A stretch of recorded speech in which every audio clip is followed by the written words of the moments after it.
மாதவிடாய் காலத்தில் பெண்ணின் கர்ப்பப்பைகள் ஈஸ்ட்ரோஜன் மற்றும் புரோஜெஸ்டிரோன் ஹார்மோன்களை உற்பத்தி செய்கின்றன. இதன் காரணமாக கர்ப்பப்பையின் புறணி அடர்த்தியாகிறது. இந்த புறணி முட்டை கருத்தரிப்பதற்கு தயாராக உள்ளது. ஆனால் கருவுற்ற முட்டை இல்லை என்றால் புறணி உடைந்து இரத்தம் வரும். இதனால் கருத்தரித்தல் ஏற்படவில்லை என்று அறிந்து கொள்ளலாம். மாதவிடாய் தாமதமானால் கர்ப்பத்தின் ஆரம்பம் மற்றும் நம்பகமான அறிகுறியாகும். சில பெண்களுக்கு கர்ப்பத்தின் முதல் சில வாரங்களில் உள்வைப்பு இரத்தப்போக்கு ஏற்படலாம். இது மாதவிடாய் காலத்தை போன்றே லேசான இரத்தப்போக்கு. குமட்டல், வாந்தி அடிக்கடி வரலாம். அதிலும் காலை நேரத்தில் வந்தால் அது கர்ப்பகால காலை நோய் என்பார்கள். இவை பகல் அல்லது இரவின் எந்த நேரத்திலும் நிகழலாம்.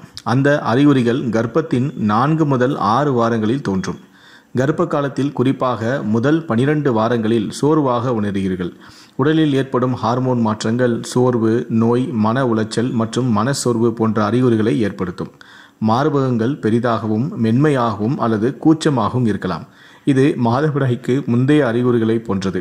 நரம்புகள் அதிகமாக தெரியும். முளைக்காம்புகள் கருமையாகி நீண்டு கொண்டே போகலாம். அடிக்கடி சிறுநீர் கழிப்பது கர்ப்பத்தின் அறிகுறியாகும். மலச்சிக்கல் மற்றும் பிறப்புறுப்பு வெளியேற்றம் ஆகியவை கர்ப்பத்தின் அறிகுறிகளாகும். சில பெண்கள் சுவை மாற்றங்களை விரும்பலாம். சில உணவுகளின் மீது ஆசை அதிகரிக்கும். வாசனைகளுக்கு அதிக உணர்திறன் ஏற்படலாம். கடந்த காலத்தில் அனுபவித்த உணவுகள் அல்லது பானங்கள் மீது வெறுப்பு ஏற்பட வாய்ப்புகளும் உள்ளன.